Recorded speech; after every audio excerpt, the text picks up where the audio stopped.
I'm going to talk today on simple limbal epithelial transplantation, or SLET, as all of you know it, and how it is applicable, useful in treating limbal stem cell deficiency, or LSCD. Now, before we talk about SLET and limbal stem cell deficiency, I think it's important to understand what a normal ocular surface means or looks like. So if you look at the photograph on your top left, that is how a normal healthy ocular surface looks like. There is no congestion in the conjunctiva. The cornea is absolutely clear. There is this nice luster on the ocular surface, which indicates that the ocular surface is wet. There's adequate tearing. And then if you look to your top right, you see the normal appearance of the limbal palisades. And what is also notable here is the typical vasculature or vascular pattern at the limbus, which you can better appreciate in the image in the bottom right. Or this is from an OCT angiography image. And it shows you the typical hairpin loop pattern of the limbal vasculature. So it's important to know that this is the normal appearance of the ocular surface and the limbus in particular. And please note on your top right, the striated limbal palisades. And this is how they typically appear in a lightly pigmented individual. And on your bottom left, you have a line scan through the cornea, which shows you how nicely compact the cornea is. And if you pay particular attention to the surface and the corneal epithelium, you will see how uniform across the length and breadth of the cornea it is, and how compact the epithelium is in itself. If you contrast that now to your left, you have a normal ocular surface and normal limbus. Here I'm showing an example of a limbus that is darkly pigmented. And on the right side, you see a patient, an ocular surface with limbal stem cell deficiency or dysfunction ocular surface disease. And it's very easy to appreciate the differences. You have congestion on the ocular surface that you can see on the conjunctiva, and you have these blood vessels running over from the conjunctiva onto the cornea. There's scarring on the corneal surface, and you can see how the limbal palisades are distorted. The other thing that I want you to pay attention on this slide is the fact that on the photographs on your left, which is the normal, you see palisades that are very darkly pigmented. Now, this pigmentation, try to contrast it with the image that I showed you earlier, which was also a normal limbus, but was lightly pigmented. And this pigmentation varies based on ethnicity and the pigmentation of the individual in general. And it is not a marker of whether a limbus is healthy or not. We should learn to identify a limbus on its appearance with or without pigmentation, and not go by pigmentation alone. I think that is very, very important. Particularly those of you who are in the north of India are more likely to see individuals whose limbus is not that pigmented, and therefore learn to identify a normal limbus irrespective of pigmentation, and that's important. When the limbus is distorted, as you can see on the right, you cannot identify or discern the palisades very well, and you see that the entire ocular surface is now covered with an abnormal vascular pannus and pathology. So what is the algorithm for the surgical management of limbal stem cell deficiency? Now, it basically depends on whether it's unilateral or bilateral. This is very important. And the first thing that you need to recognize when you're planning or think about when you're planning for treatment of limbal stem cell deficiency. And then we look at whether the eye has visual potential or not, and whether it is a dry or wet ocular surface. If in unilateral limbal stem cell deficiency, there is visual potential and the ocular surface is wet, this is where we plan for surgical correction with autologous limbal stem cell transplantation. You might also need to do a conjunctival autografting, and I'll talk about this a little bit more in detail later on, if there is extensive symblepharon. And typically, we advise that you do not combine the autologous stem cell transplantation procedure or the first step of reconstructive surgery with a corneal procedure, which is a penetrating keratoplasty or even a lamellar keratoplasty at the first go. Wait for some time, see to what extent the cornea remodels, and then plan for that. And again, I'll talk about this a little bit more in detail later. If it is unilateral and the surface is dry, these are cases, however tempting it might be to a novice surgeon, these are cases that you need to absolutely avoid doing any intervention. And irrespective of whether there is visual potential or not, if the surface is dry, and otherwise if there is no visual potential, then you can just give a cosmetic correction with either contact lenses or a prosthesis. In bilateral limbal stem cell deficiency, this is a completely different consideration, a completely different story.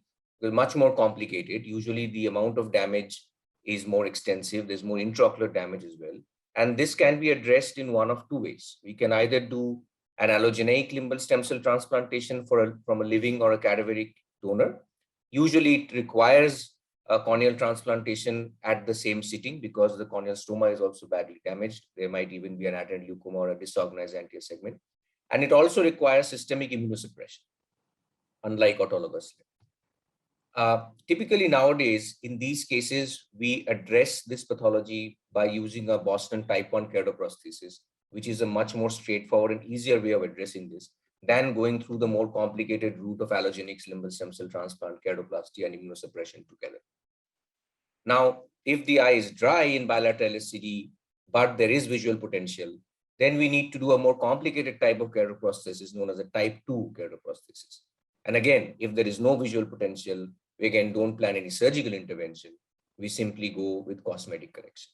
So this is a very simplified algorithm, which is, I think, easy to remember and people should keep in mind as to planning when and what kind of surgical procedure we should be thinking about doing when we talk about cases of limbal stem cell deficiency, and how a wet and dry ocular surface plays a role in making that decision in addition to the presence or absence of visual potential. Now, before we actually go ahead with surgery, it's absolutely imperative that we really confirm the diagnosis of limbal stem cell deficiency. Now, typically we are trained and we are taught that this is a clinical diagnosis that we make by looking at the ocular surface. And like I said, if you can't appreciate the limbal palisades or they're distorted, and if there is vascularization and scarring on the cornea. But sometimes there are certain conditions which can mimic limbal stem cell deficiency. So you can confirm the diagnosis by either doing a fluorescein staining. So you will see either of two things. You will either see what you see on your top left, which is stipple fluorescein staining of the entire corneal surface, which means that the epithelium growing on the cornea is of conjunctival phenotype.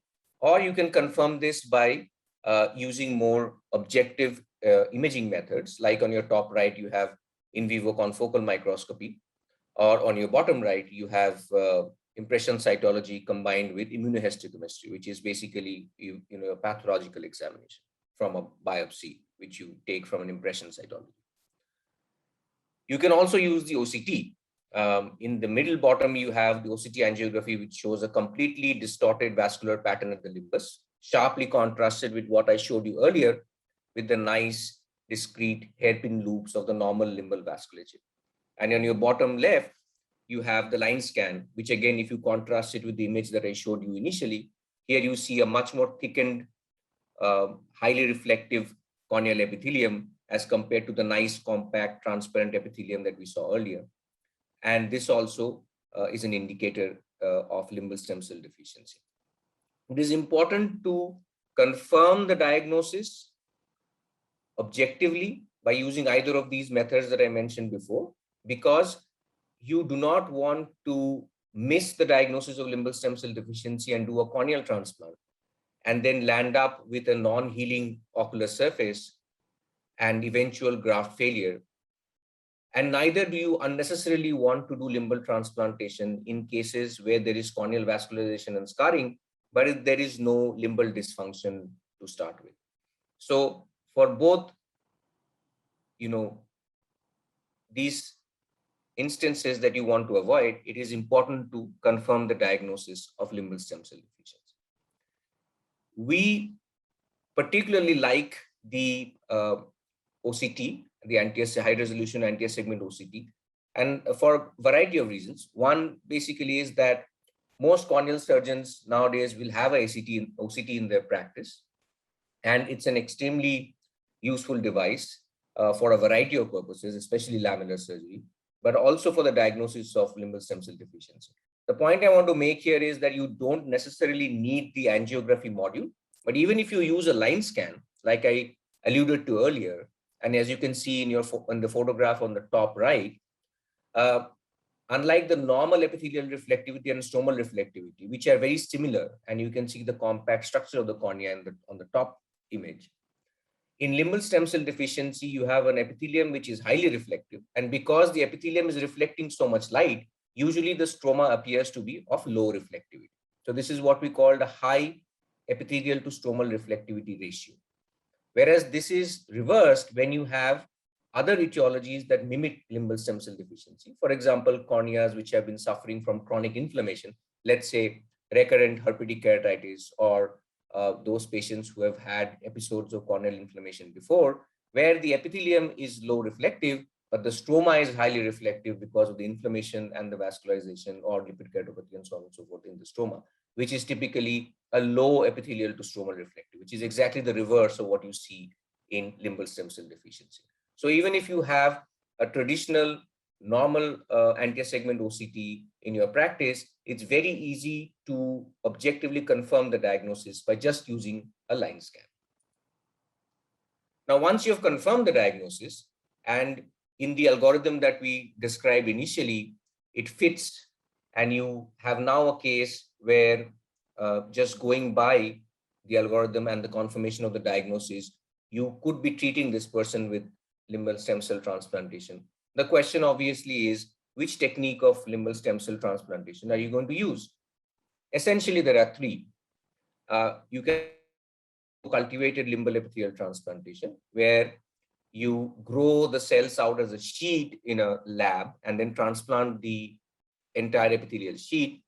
For doing this, of course, you need a clinical grade manufacturing facility, a lab which is of clinical grade, extremely expensive and available only in a very few select centers across the world.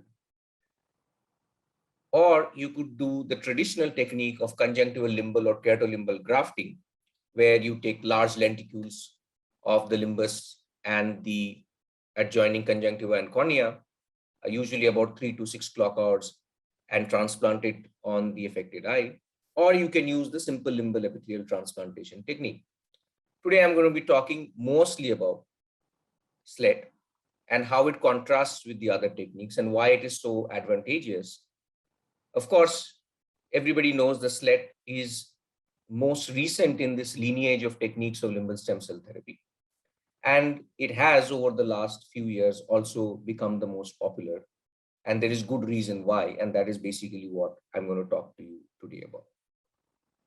So for a long time at LVPEI, we practiced ex vivo cultivation. That was our go-to technique. We had a xeno-free technique of cultivating the limbal cells and transplanting them on an amniotic membrane scaffold. And it was a very effective method of treating limbal stem cell deficiency. As you can see from the bottom row, starting from A, where preoperatively the patient has severe burn-induced limbal stem cell deficiency, you can see as you move towards the right, the cornea gets clearer and clearer until you have a nice, stable avascular ocular surface where, the surface has been restored to normalcy by performing this procedure. And it had a fairly good success rate of between 70 to 75%. But there were certain logistical issues. For example, the patient would have to come twice for surgery, one for limbal biopsy, where you take the limbus from the healthy eye, then grow it for about a couple of weeks, and the patient had to come back again for surgery. And as the regulations for cultivated stem cell transplantation became more and more, I would say, uniform or codified, it became more and more difficult to do this at an affordable rate, particularly in a developing country like India, because if you're maintaining a clinical grade manufacturing facility or laboratory in your institute, that is, going to cost a lot, and then the affordability goes completely for a toss. So from 2010 onwards, we introduced SLED and have been practicing that. Now, just to give you an idea of what the principle of SLED is, it is, I would say, inspired from similar techniques in dermatology, which also deal with epithelial regeneration or restoration. So in your bottom middle, you see this photograph. This is basically the Meek technique of treating corneal burns. So what is the Meek technique? If you have a patient with extensive burns on the body, and there is very little normal healthy skin that can be harvested to treat that burn, what dermatologists do or surgeons do is that they take a small piece of healthy skin, cut it up into smaller bits, and transplant it on the burned denuded area, so that the normal epithelium growing out of these tiny bits fills in the gaps, fills in the spaces in between. So you can restore a larger surface by putting in a smaller graft, by simply cutting it up into smaller pieces and distributing it over the entire surface that is affected. On your bottom right is another interesting technique. This is again an indigenous technique developed in India to treat skin depigmentation or vitiligo, where you take a small piece of skin from a similarly pigmented area from another part of the body, and again you make small bits and transplant them into the depigmented area, and slowly the melanocytes grow out and restore pigmentation to the depigmented area. This is known as the technique of melanocyte transfer via epidermal grafts. SLED is very similar to that. You have abnormal epithelium on the corneal surface, which you remove, and then you take a small bit of the healthy limbus, which is the source of these epithelial cells, from the other eye, and then you transplant this onto the affected corneal surface by making it smaller pieces, so that you can cover a large area by using a much smaller graft, similar to what I showed you in Meek and similar to what I showed you in the melanocyte transfer technique. And you can see this happening in real time when you do SLED. And you can see these, if you use fluorescent staining or OCT, for example, the mechanism of healing after SLED becomes quite naturally evident, as you can see the areas or islands of negative staining developing around these individual implants or transplants that you have put on the corneal surface. And slowly these islands become bigger, and then they become large continental masses of epithelial cells or sheets of epithelium that join together and then completely epithelize the entire surface. You can see the same thing happening in real time on the OCT scans as well, epithelium growing out, and then there being a sheet which connects both these islands of transplants and then restoring the entire ocular surface. So within the large bracket of limbal stem cell deficiency, can we treat all cases? Now, I've talked about a few, things that you need to consider before deciding on surgical intervention. That is true for all techniques of limbal stem cell transplantation. For example, I've talked to you about visual potential and dryness and wetness of the ocular surface. But specifically for SLED, you need to have certain other considerations that need to be evaluated before you actually go in or recommend that surgery for someone. These are, in addition to confirming the diagnosis of limbal stem cell deficiency and making sure that the eye is wet, is that you also try to assess what is the relative clarity of the underlying corneal stroma, making sure that there is no uncorrected adnexal damage. For example, if the patient has a gross entropion or lag of thalamus, it needs to be fixed. Even ectropion needs to be fixed. And the ideal case, now these are not absolute contraindications, but I would say relative, that the ideal case to start off with, particularly for beginners before you become experienced in this technique, is unilateral total LSCD, where you're doing autologous SLED, preferably in cases of alkali burns. I say alkali burns because, first of all, burns are the most common cause of limbal stem cell deficiency in our country. There's a very nice paper by Jayesh in the American Journal of Ophthalmology 4 or 5 years ago, where he explained the demographics, and he showed that alkali burns, both in unilateral and bilateral, alkali burns are the most common causes. Chemical burns are the most common cause of LSCD in our country. But within that, why I say alkali burn is because in acid burns, you have a lot of adnexal damage. And therefore, typically acid burns will have ectropion or entropion or lagophthalmos as well. And preferably to start off with cases without severe symblepharon. What I mean by severe symblepharon is symblepharon extending onto the corneal surface. So if that is there, then you need to treat it a little bit different. So the first thing that I want to teach you is how do you assess the underlying stromal clarity, because you can't see the underlying stroma because you have such a thick pannus covering the corneal surface. So again, OCT is very useful here, not just the line scan. So each column here is one eye, and you can see that on top you have the slit lamp photograph, in the middle you have the infrared image which comes with the OCT printout or the OCT readout, and at the bottom you have the line scan.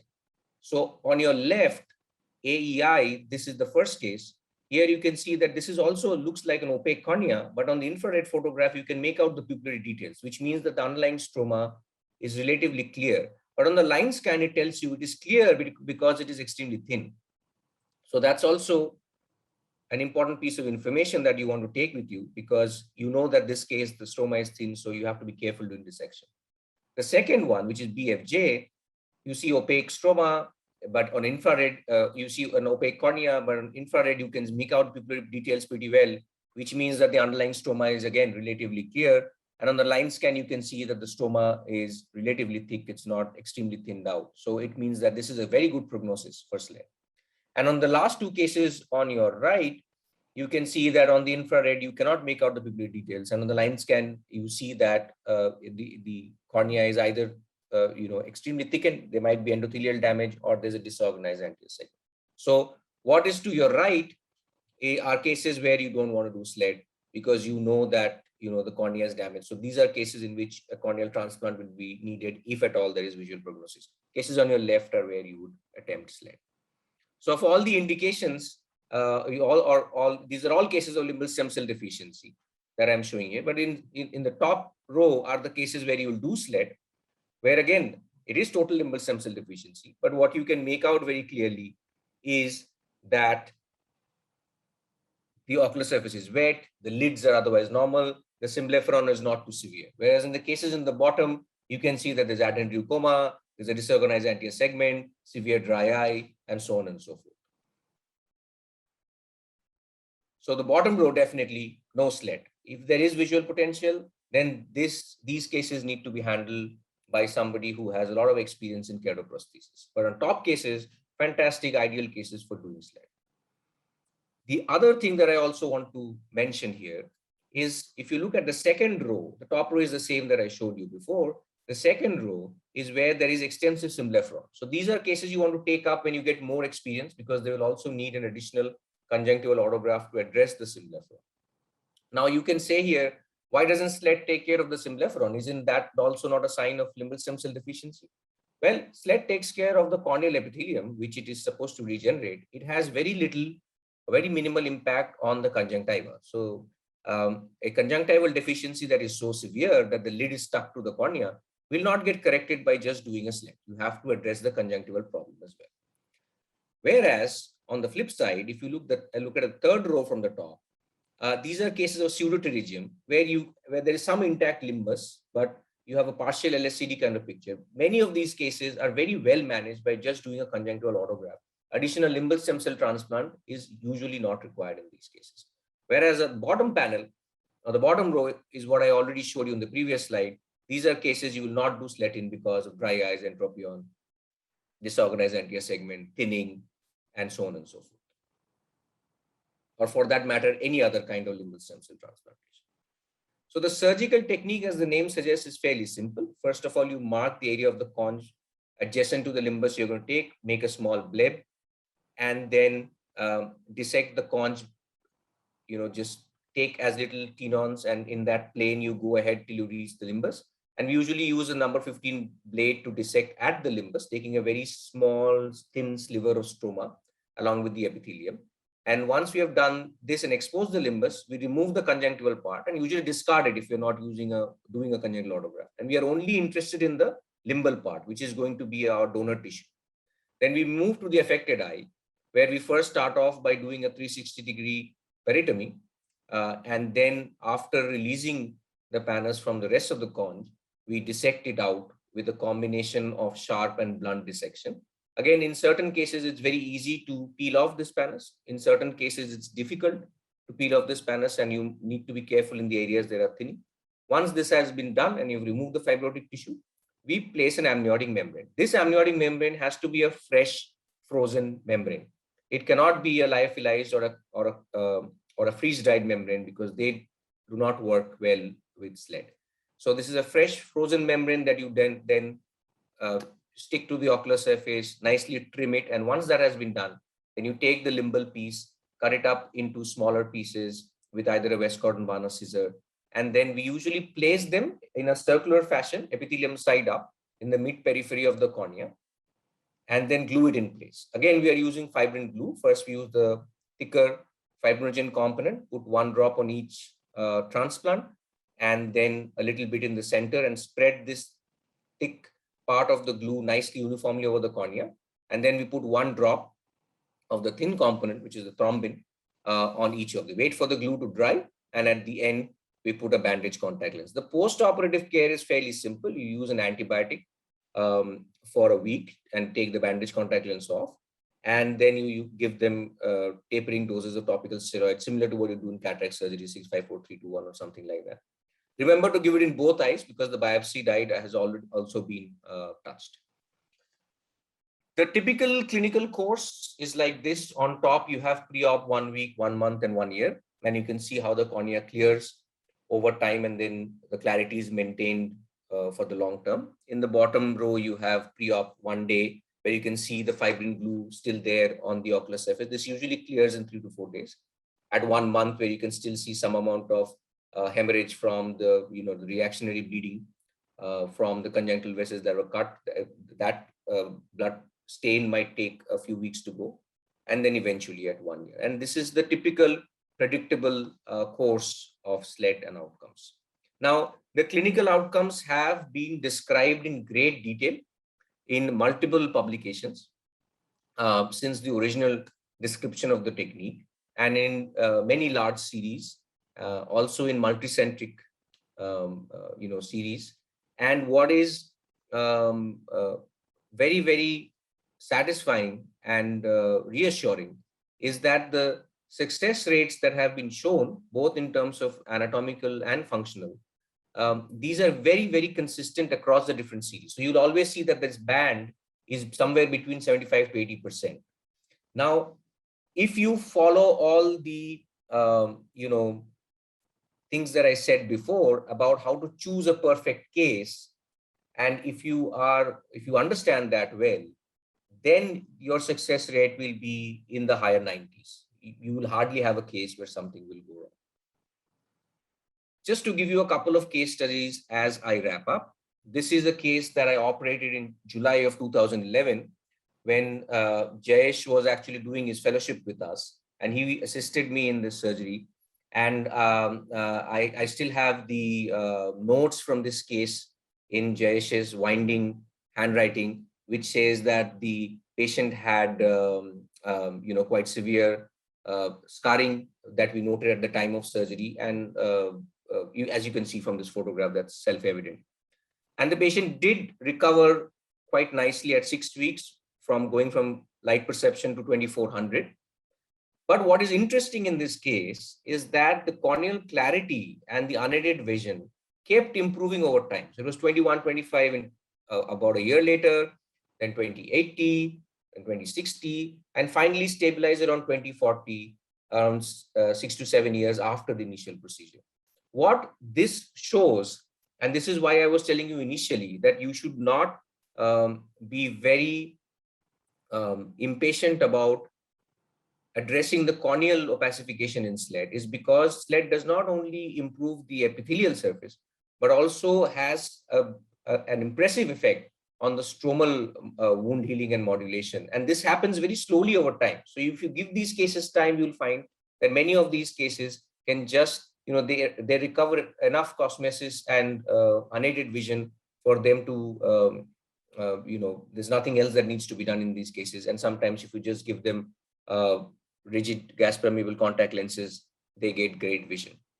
The other case, which is, now the poster boy of SLED, and I'm sure many of you have seen this image before, is somebody who came to us as a young boy in his early teens with a huge granuloma, and we did SLED for this kid. And this is the same child when he was 18 years old, about 7 or 8 years out. And you can hardly make out which eye was operated. And so this basically shows, it's a dramatic example, of course, but it shows the power of SLED and the impact that it can have, not only on the vision, but also cosmesis, patient's self-confidence, and generally on patients' lives. And again, a final example of a very young child, 4 years of age, Chuna burns, scarring vascularization of the cornea, and SLED has completely restored the normal appearance of the ocular surface. I mean, if you looked at this kid, there's no lid swelling, no ptosis, no inflammation. You can see how white the conjunctiva is, no inflammation, and a cornea which is nice, clear, smiling back at you. So we have been training surgeons all over the world on this technique. We've conducted over 12 workshops worldwide and trained over 250 surgeons. We also conduct workshops in-house at LVPI, and we have been doing this on a regular basis every year. Now we do the SLED masterclass as a surgical training session online because of recent, and we hope that we can do this physically soon. So any of you who are watching and want to attend these workshops, please feel free to contact me. And I would just like to mention before I close and we go to the Q&A, is that in addition to describing the technique, the clinical outcomes, comparing them, etc., we have also shown in the seminal paper on your left that not only does SLED restore the normal epithelium, but it also restores the normal stem cell reserve of the cornea. So in those patients who later undergo corneal transplantation, if you look at those buttons, you can still identify the stem cells in those explants, many years down the line.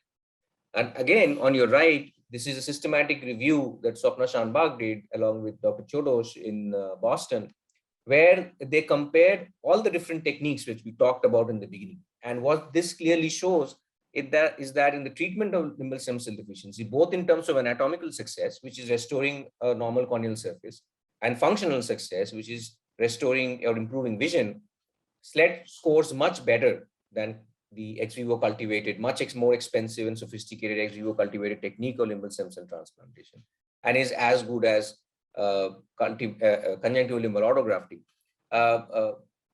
However, it is important to note that conjunctival autografting uses between 3 to 6 clock hours of limbus, whereas SLED achieves about the same outcome with only 1 clock hour of limbal tissue. There is absolutely no doubt that this has become more popular than the other techniques, and one of the reasons that I said is the predictability. I think the way that people have adapted this technique and given very consistent results across geographies, and because of the simplicity, as the name suggests, of the surgical technique, that it's not really complicated. If you know how to do a pterygium surgery, you'll probably be able to do a SLED. And this is reflected also in the number of publications. If you look at PubMed and also the number of transplantation, you can see that it's shot up. I'm just showing you LVPI data, but if you were to look at global data, which unfortunately we don't have, but it would reflect kind of the same trend. And lastly, we are also looking at the biology of SLED by doing in vitro and in vivo studies. So we have an animal model of limbal stem cell deficiency where we do SLED from rabbits of the same family, or we use different kind of families of rabbits to do allogenic grafts to see understand the immunology of SLED. So these are some of the interesting experiments that we are doing alongside our clinical work to understand the biology behind limbal regeneration with specific attention to what happens in SLED. So finally, in summary, we know now that SLET is effective and safe, and that it is empowering to both the surgeons who have learned and offered this technique to their patients and the patients who have benefited from this.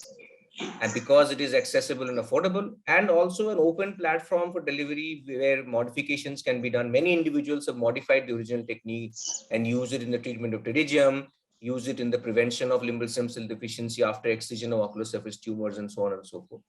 And I think that SLED is a very, very nice template for surgical innovation in ophthalmology. I mean, for those of you young, innovative surgeons who have ideas and you want to take them, transform them, and eventually translate them, I think it's important for you to understand how we went through this whole process of starting from ideation, where you get inspired and you say, okay, what if we do this, and can this solve a problem? And then taking through all the steps of clinically translating it, establishing it, training other people, and then making it the standard of care. And this has all happened for SLET in the last decade.